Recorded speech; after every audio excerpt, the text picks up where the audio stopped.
tale. The esoteric approach won't fail. Tune in, it's time for Common Man.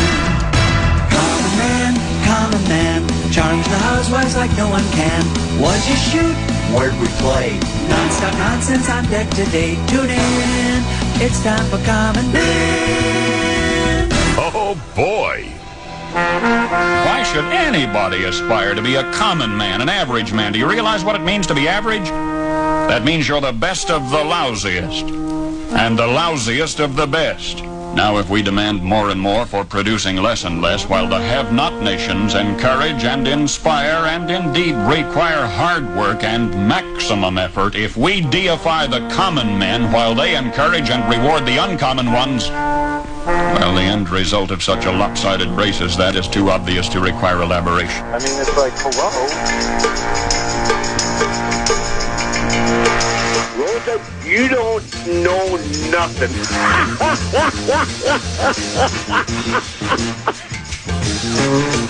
Sometimes when you practice, you'll set up chairs. When you run through chairs just to show zones and stuff. The Viking defense looks like it's chairs. All the defensive backs covering are just atrocious today for the Minnesota Vikings.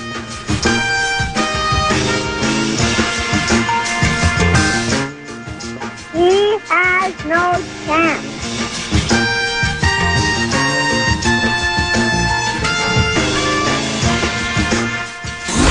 Multi-action offensive sets.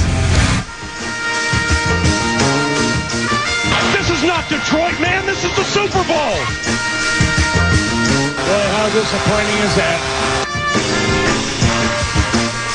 A dog with a note in his mouth should be able to sell those ratings. I'm going to say something controversial. That's interesting. Nuts and bolts, we got screwed. Time for 2 more questions, guys. I've seen enough out of Cousins, Paul. Put him on ice. Stand up, Ford Field. Stand up.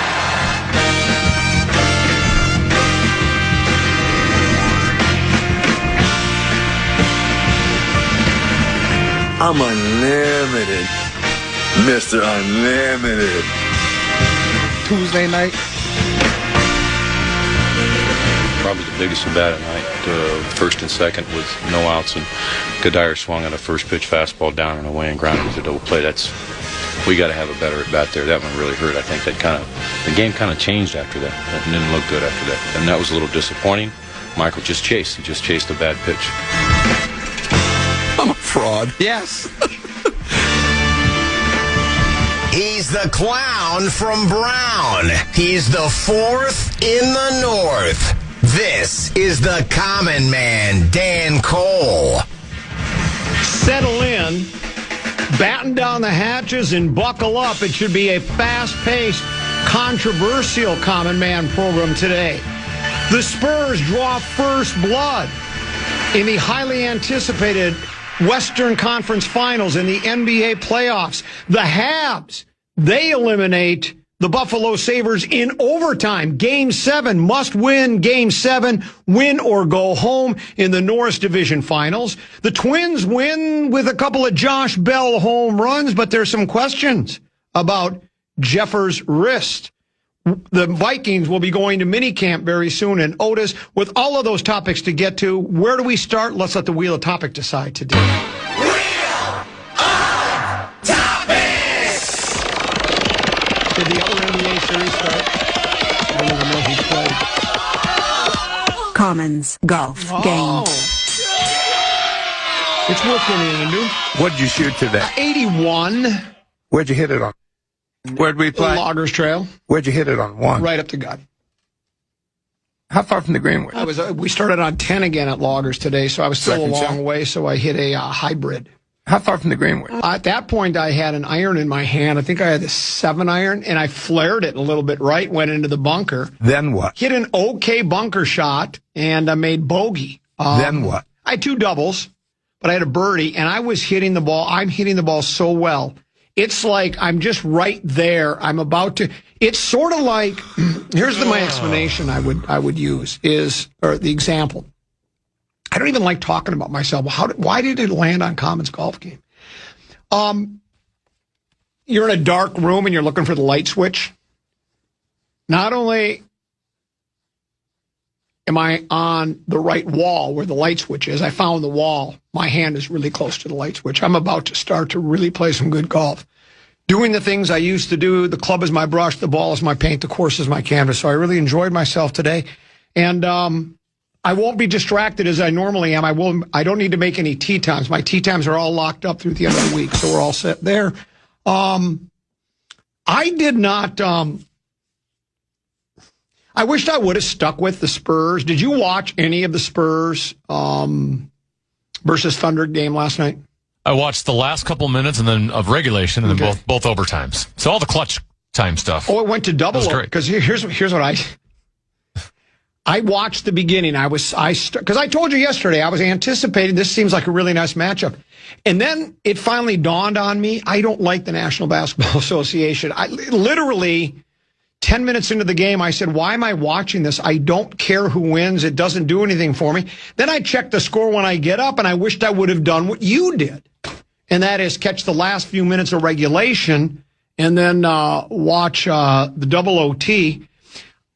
Here's what I'll tell you, though, without having seen much of this is just watching Wembanyama against the Wolves and looking at the box score from last night. I wouldn't trade one Victor Wembanyama for two Michael Jordans. I think Victor Wembanyama is going to go down as the greatest basketball player of all time. And again, it's early. Is this his second year or is he still a rookie? I think he's in his second year, right? Second or third. Second or third year. And I know it's very early. Things can change. I mean, though the one thing that could happen is he could have a career-ending injury, right? Or he could become an injury-riddled player. Somebody figures him out or whatever. And I know this is probably crazy because everybody, Michael Jordan's the greatest of all time. Gretzky's the greatest of all time. In baseball, I think there's more of a debate who the greatest of all time is. In football, because there's so many different positions, it's hard to say who's the greatest football player of all time, because, the quarterbacks have to be in a category by themselves, running backs, defensive backs, right? It's really difficult. I mean, you could still say who's the best football player of all time, and there would be people that could make an argument, could say, you could go back to one of those old linebackers from the olden days, right? You could go back and say, who I think it was Night Train Lane. I think it was Dick Butkus. I think it was Chuck Bednarik. You could make that argument. And as through with the passage of time, I think sometimes legends can grow and they can also diminish a little bit. It's been so long since Mike played that I kind of forget all the highlights. And I mean, I know what he did. He won 6 titles, did he not? Yes. Bulls? So it's not like I forgot that he won 6 titles and that he was the main reason the Bulls won. He had help. Let's face it. He had Pippen and he had is it Ben Cartwright? No, Ben Cartwright was on Bonanza. Bill Cartwright for a stretch. Horace Grant. Yeah, Horace Grant. Dennis Rodman. Right. There were a lot. Steve Kerr. Yes. John Paxson. There you go. You know. B.J. Armstrong. Yes, you know the names better than I do. So there was plenty of help there. But he was the main reason. And so sometimes there's a recency bias. I think you've brought that up on a couple of occasions on different things that we talk about. There's a recency bias.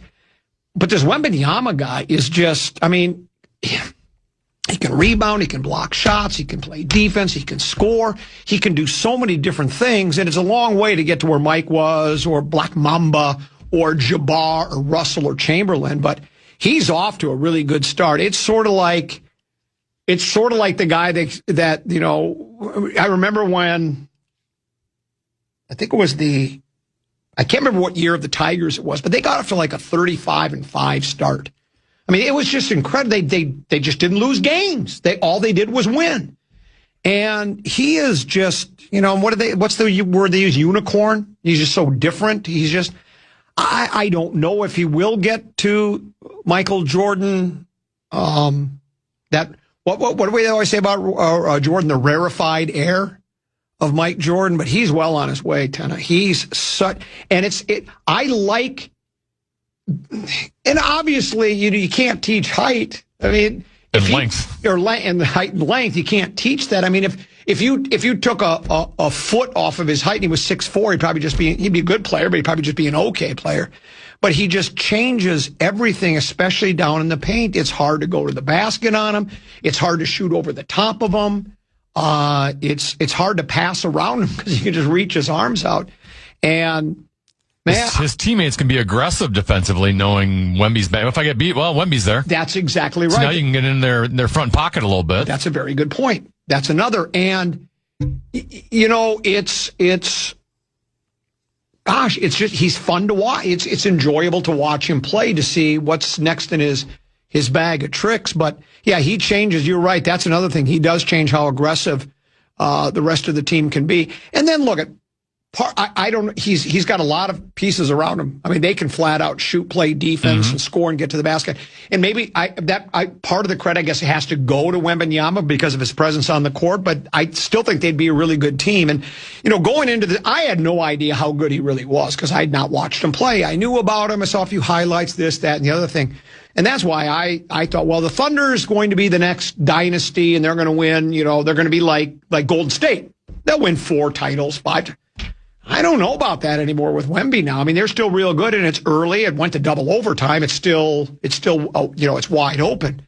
But man, we've never seen anyone like him. No, never. And it's but I wouldn't trade Ant for him. I can tell you that.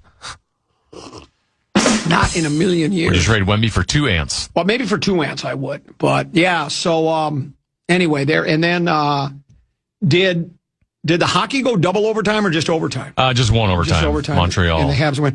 Does that? Well, I need a break from talking. So at 12:30 we'll talk more hockey.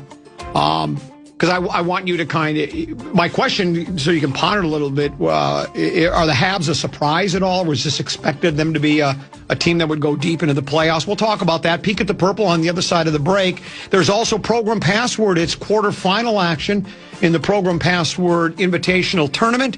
Tennessee, it's Fallness and Helvey against Nordo and Guardsy, correct? That's a nice matchup. That's 3 versus 6, I believe. So that's coming up at 1:15. The legendary Mark Rosen will join us at 2 o'clock. But as we go to break, Tennessee has a keyword for us. It's our friends at BigDeck.com. Get your deck on. They have they sponsor the keyword on the National Cash Contest. Yeah, the fan and BigDeck.com want to give you a shot to win bonus bucks with our National Cash Contest. Enter the keyword cash at KFAN.com now for your shot at winning. The keyword is cash. Enter now at KFAN.com.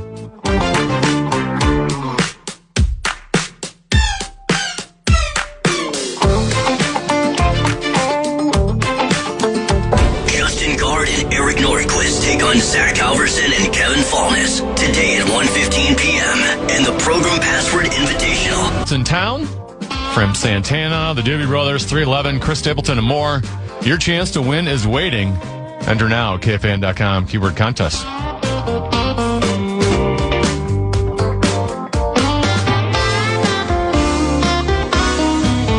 I have to have you call my phone. I can't find it. This sounds like Steely Dan. Your phone's right behind me. Oh, I left it in there? Yeah.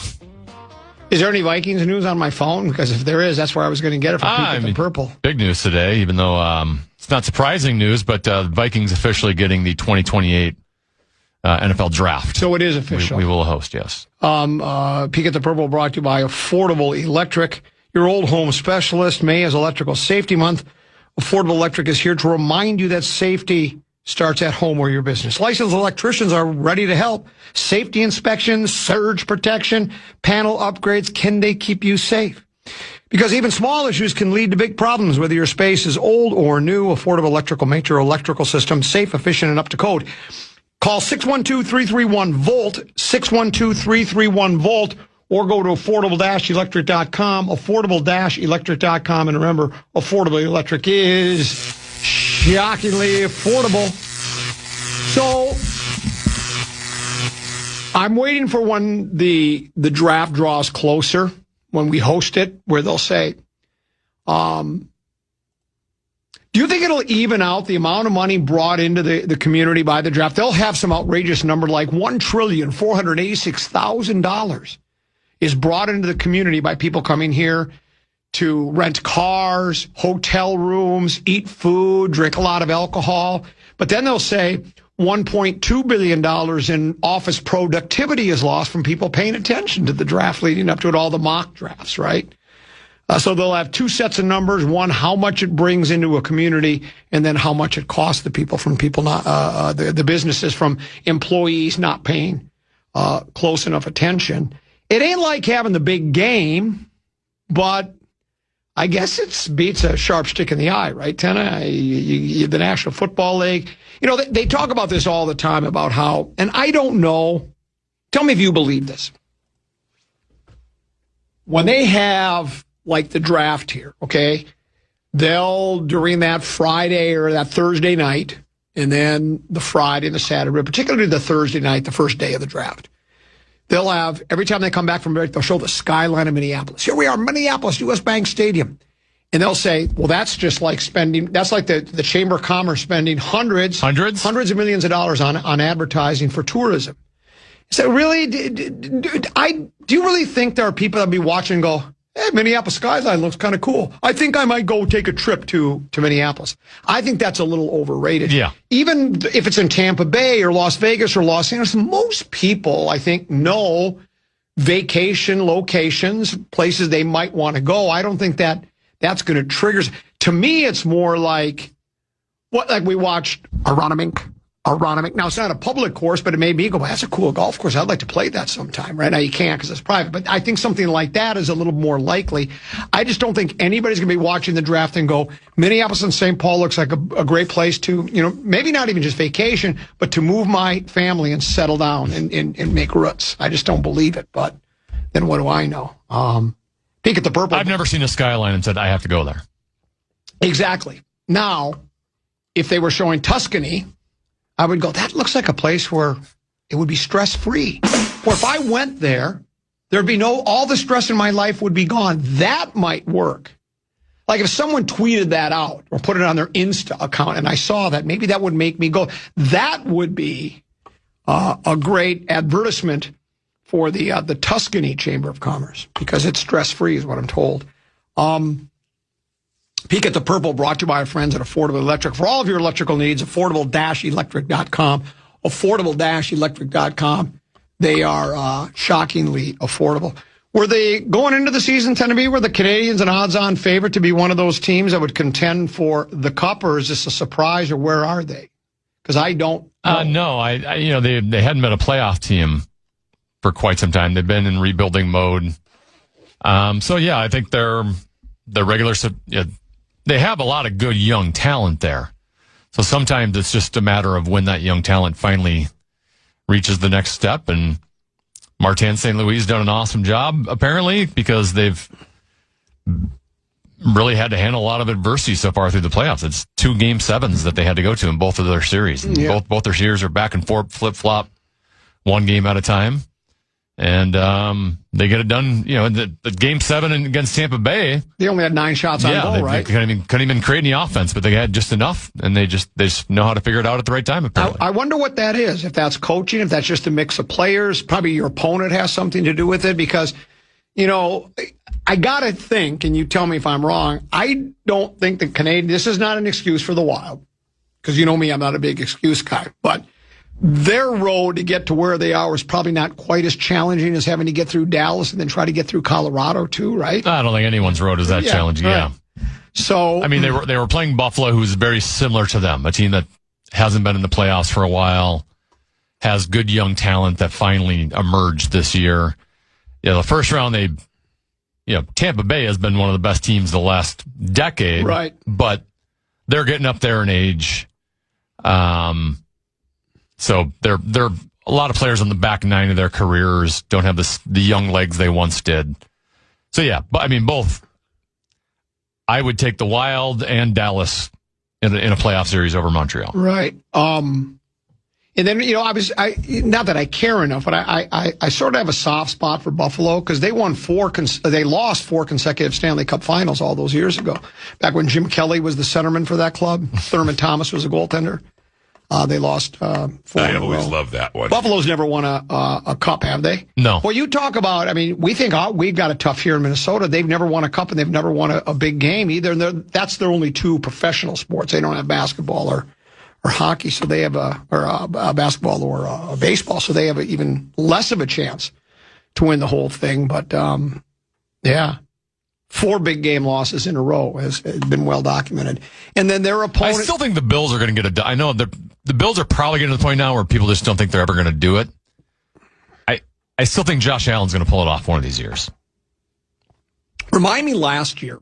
Did I not read the season right? Was he not as good, though, in clutch situations as he's been in the past, or was there other extenuating circumstances? It seems like sometimes... he occasionally lays an egg when I watch him play, like he doesn't perform. And I know he's great. I mean, the heartbreaking one when they had Kansas City on the ropes with 13 seconds to go. They were going to the big game. That was it. They were in. Well, that would have gotten them into the conference final, but still, yeah. Right. But yeah, that's you have a quarterback that good. I mean, that's what we talked. That's why you hope that either I don't think it's going to be 9. Just it's my gut, but. That's why you hope that Kyler Murray can be that guy. If you have a franchise quarterback that's near the top of the league, you feel like every year you got a chance, right? If you put enough pieces around it, your defense is okay, and you got a couple of you can protect them. You got an opportunity to go to get to the big game. A peek at the purple brought to you by I already did that. I said that when we went to hockey. Looking at hooky. Who is it? Kaprizov that says hooky? Yes, hooky. We'll talk more hooky on the other side of the break. We're about 45 minutes away from a quarterfinal, number 3, Program Password Invitational. It's Justin Guard, the Tasteless Box of Mashed Potatoes, and Nordo taking on Fallness and Zacco High Energy Helby. That's coming up at 1:15. Short break, come back with more controversial Vikings news. Other side of the break, Common Man Program on the Fan.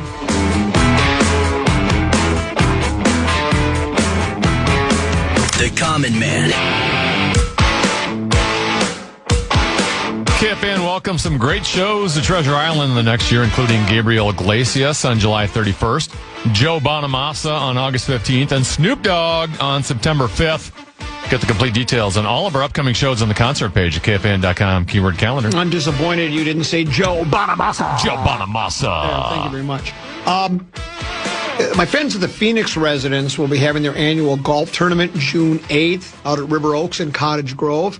I've emceed the event. I missed the first year because I didn't know about it. Was asked if I would host it the second year, and I've been the MC there ever since. The Phoenix Residence provides person-centered care and support for adults with disabilities. They are a terrific organization. I also work with another charity golf event for Homeward Bound. I do that in August, and they do the same thing. They have housing and care for adults with disabilities. And so if you would like to participate in a wonderful organization and help them, visit their website at phoenixresidence.org, phoenixresidence.org. It's a scramble event. Deadline to enter is May 30th. And I'll see you there. That's at River Oaks Golf Course. So again, that's on the June 8th. That's the same day Tennessee and I will also be out at Hazeltine National Golf Course for the LPGA PGA Championship, which will be held out at Hazeltine. Will be there for that, and then I go from there. I hop, skip, and a jump over to Cottage Grove or River Oaks to host their event. So do that if you'd like. We'd love to have you play. There's a few spots left. The probably really actually, I don't know. Big news mightn't be the wrong word for it. Maybe the most disappointing news. If you're a Twins fan, it's finally happened. Former number 1 overall pick Royce Lewis is demoted to St. Paul, AAA St. Paul. Since returning from a knee sprain on April 21st, Lewis was 9 for 68. That's a 132 batting average for those of you scoring at home.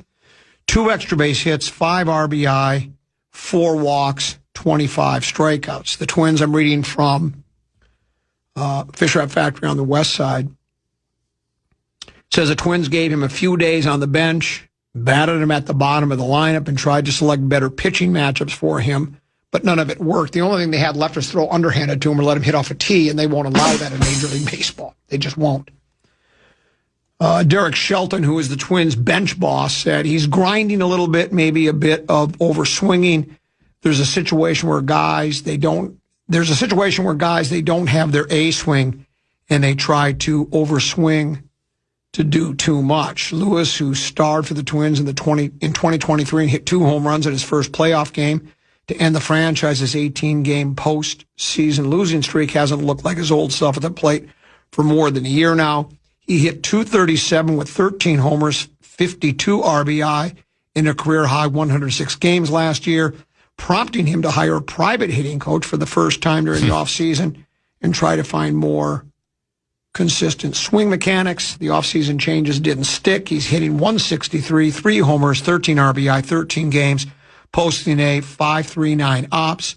He generated a negative 0.3 WAR, according to Fangraphs, which ranked in the bottom 15 of the American League players with at least 100 plate appearances. And he was the future of the franchise. He was going to be, every team looks to have that guy that, I guess, in the early days, it would have been Harmon Killebrew, right? Killebrew was that guy. Then I don't know if there would be anybody else before Puckett that you would really consider a franchise-type player who was larger than life, but it would have been Killebrew and then certainly Puckett. I guess Mauer, right? Mauer Morneau. Yeah, Mauer Morneau. And then Royce. What about like Carew Oliva there before my time? Well, Carew and Oliva were in there with Killebrew. Yeah, you're right. I guess I'm leaving out some guys. I was kind of looking for just one specific player, but yeah, those players.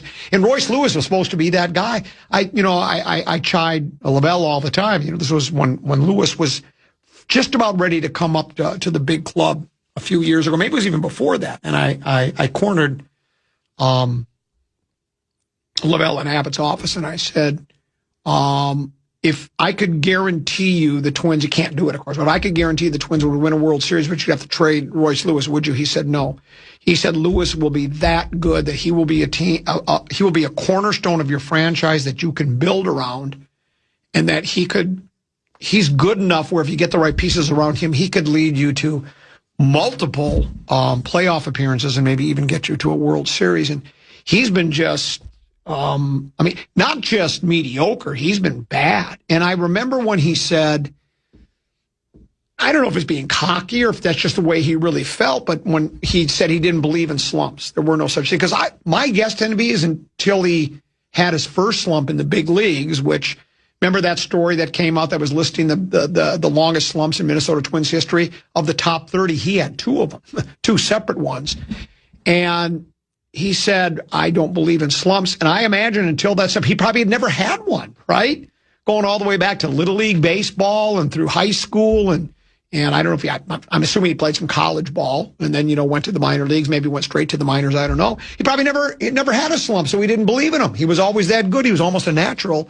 And now, how the mighty have fallen. He's down in St. Paul now, and I don't know what the solution is. Obviously, whatever it was here with the hitting coaches that the Twins employed, he didn't like that, so then he hired his own private hitting coach. I don't know who that is, but that apparently didn't work either. He's just a mess, and I think Shelton nailed it. Sometimes you try too hard when things are going wrong. And you know how you hear that cliche in baseball all the time? There's no such thing as an 8-run home run, where a guy's trying to hit the ball out of the park and do things on his own. And you've experienced it. There was the time that you hit the 3 home run limit softball team and you're trying to you're just trying to check swing and you hit it over the fence. But it's not good for the Twins, and it's particularly bad for him. Well, you mentioned the name Kirby Puckett. There was a stretch where he literally was getting comparisons to Kirby Puckett. Yeah. You remember he was only 24 years old at the time, and he had a stretch in 2024. If you look at his stats, he only played 58 games, but 52 RBI in those 58 games, 15 home runs. He was batting .309, and he was hitting clutch home runs down the stretch, grand slams, home runs in the playoffs. He was getting the name Kirby Puckett was being compared to him, and at the time, I'm like, I don't blame them for. Right, he looked like the most clutch player we've had since Kirby Puckett. Yep. And to see all that just fall from grace in just a stretch of a couple years is. Yeah, it's astonishing, and it's unfortunate not only for the Twins but for Lewis himself, and it's reminiscent of, remember when Sano burst onto the scene? This guy was. There were some people that wanted to sign him to an $80 million contract. Who was the other? Didn't we have another Sano-like character? Somebody that was kind of at the same. I feel like there's. I feel like you always compare him to Bio Hung Park. Right, yeah. Yeah. Well, I thought there was another twin that also started out that were high expectations and it never. Well, there's plenty of them out there over the years, and so and that's why there are no guarantees in any of this. It doesn't matter. I mean, the players that are that highly regarded as youngsters usually pan out to a certain extent, but this is just an unmitigated disaster right now. I mean, when you have to, it's not only, think about, they put them lower in the lineup. They would only start him against pitching matchups that they thought were favorable to him, and he still is having trouble getting on base and driving in runs and doing all the things he's supposed to be a middle of the order guy, right? And so it sure doesn't help when the team's already struggling to begin with when they had fire sale last year. So I don't know where it's headed, but I don't playing in the mountain. So what? I don't know if there's a solution down there. So you just hope he gets his confidence back. That's what it is at this point. Yeah, I think it is a confidence thing. So man, he was striking out in 31.1% of his plate appearances. Number one pick by the Twins out of a high school in J. Serra High School in San Juan Capistrano, California. He struggled with injuries on what should have been a fast road to the major leagues, missing most of 2 full seasons because of knee injuries. He's making $2.85 million this season. So, I was just going to say, every sport to a certain extent you got to have confidence when you play those sports. I do think golf and baseball stand alone, though, out of all the sports you get even more so in golf with the mechanics of it. But I think baseball is one of those where if you're up at the plate thinking of mechanics too much, you're done. Like, to me, I know there's a little bit of cat and mouse with the pitcher and trying to guess what the pitcher's going to throw, but it's still a little see ball, hit ball. Yeah, it is. If you're up there thinking about, do I have my hands in the right spot? Am I stepping properly? Do I have the right launch angle on my swing? Then I think you're in trouble. And that's why when I hear him talking about dealing with Twins coaches, hiring his own private coach, to me, you are thinking too much. You're getting too much put in your head. Some other names that have come out. Remember Delman Young, when the ball just sounded different coming off of his bat? Someone said that. I don't remember who it was. It was one of the Twins beat writers or one of the announcers. Somebody that was connected with the Twins basically said the ball just sounds different. The only problem with Delman is there was a stretch there where he was a dangerous hitter, but out in left field, he could only cover like 4 square feet. He was just a terrible fielder. Alex Kirilloff was going to be a great player for us. Kenneth Vargas. Buxton has been the closest thing to a player who was highly regarded and has actually panned out.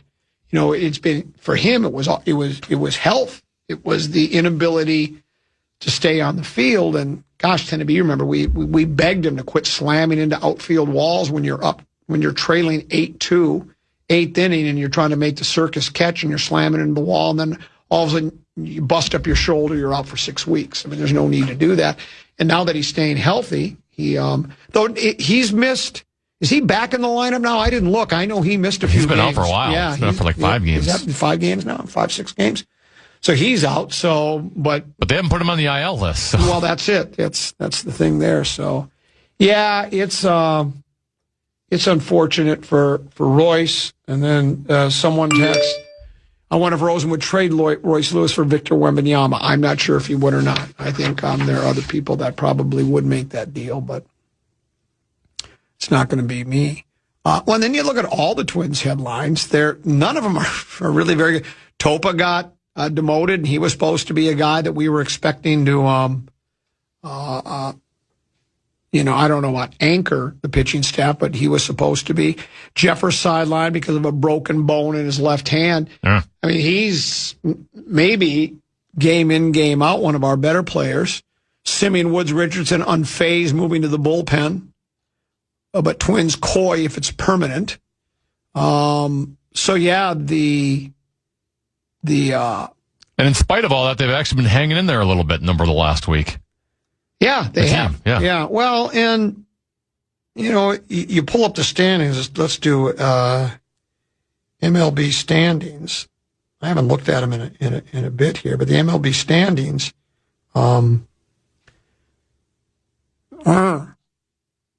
We're 4.5 out now. We're starting to slide, Tennessee.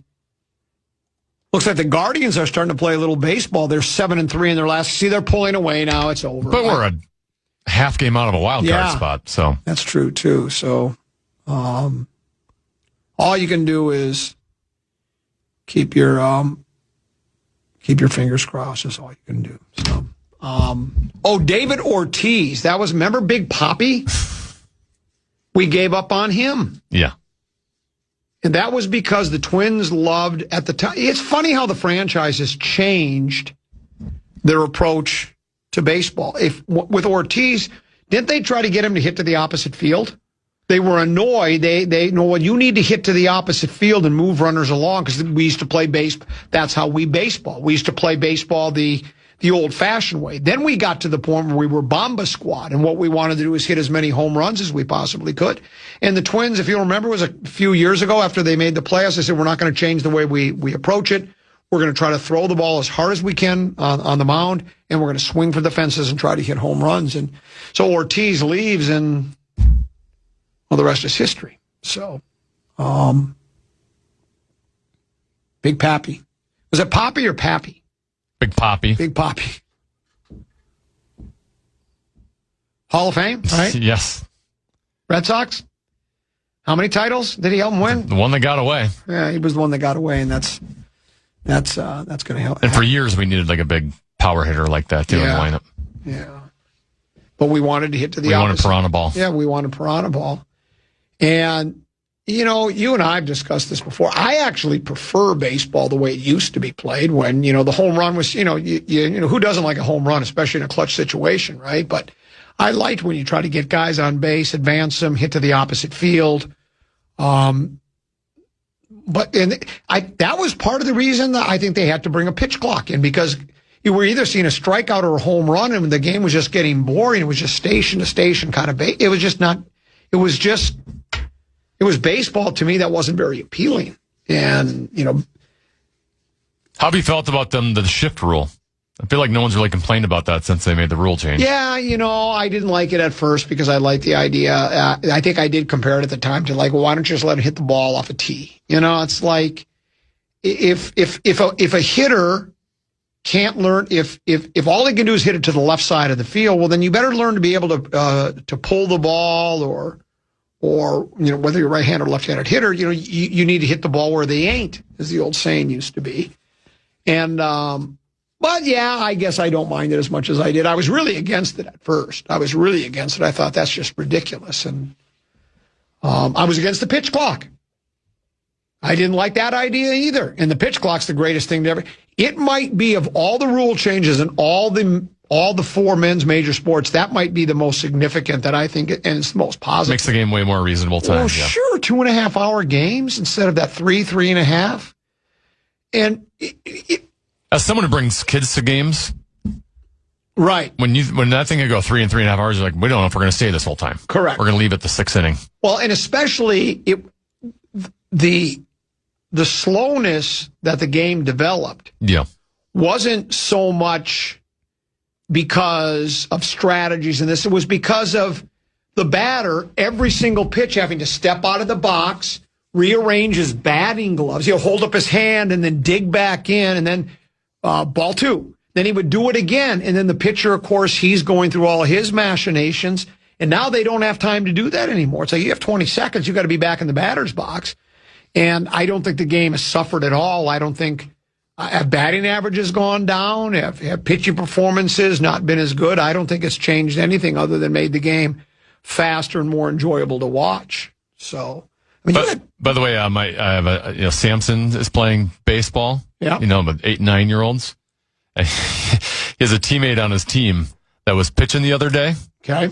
And umpire called it a ball. He thought it was a strike.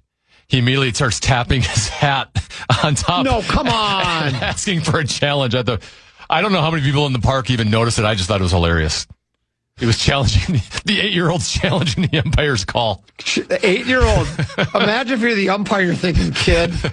He might not even have noticed it, right? Yeah, No one even thought anything of it. But trying to show me up is what you're. I thought it was so funny. Yeah. It's a shame. The Lewis thing, just the whole. I grew up a baseball guy, I told you when we used to order books, Scholastic books. I loved that when we would get that list of books and you'd look at them, you'd check off a couple, and your parents would give you a couple of bucks to order them. The first 2 books I ever ordered, this is sacrilegious living in Viking country, but I ordered the Bart Starr story because he was the best player in football at the time. This was the late 60s. 2 big game championships. And the other one was a Major League Baseball book. It was the short bios of the first 5 members of baseball's Hall of Fame. I can still remember the book. I know what the cover looked like. Christy Mathewson, Walter Johnson, Ty Cobb, Babe Ruth, and I can't remember. Anyways, the first 5 members of baseball's Hall of Fame. Baseball was my sport, loved it, and now it's and then it got to the point where length of the games and so many teams, and so I still like the game, especially now that it's sped up, and it'd be nice to have Ty Cobb, Babe Ruth, Honus Wagner, Christy Mathewson, Walter Johnson. Well, Honus Wagner's the guy where there's that one baseball card. There used to be a tobacco company that would include a baseball card and their pack of cigarettes or their chewing tobacco, and it's like worth.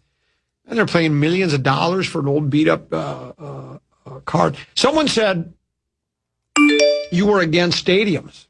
I was for a while. I was against the Twins' new stadium, and I was for kids. Then I changed my mind. I was for stadiums and against kids. Then I was against both, and now I'm for both. Though I'm not, I know some of the pull-out pocket protectors, when the year started, they were doing the old... it's a great stadium to watch a game in, and you can watch young guys develop, and that's all fine and good, but, the stadium's nice. I get it. It's quaint. It's fun to be in, but at the end of the day, a stadium is still a stadium. Once you get inside, you still have your seat, and you got your view of it. Does it really matter if it's a brand new stadium or if it's, an older stadium that's been there a long time? It really doesn't really make never mind to me, but. So anyway, we'll see what happens. Pitch to contact, that worked out great. We'll see where it goes from there. Let's go to break. When we come back, we got a little 5-3-4 action, and then the moment we've all been waiting for, quarterfinal program password invitational tournament action. It's Nordo and Guardsy against Fallness and Zacco. Tennessee got a tease for 5-3-4. Speaking of guard, we have some guard decisions to make this summer.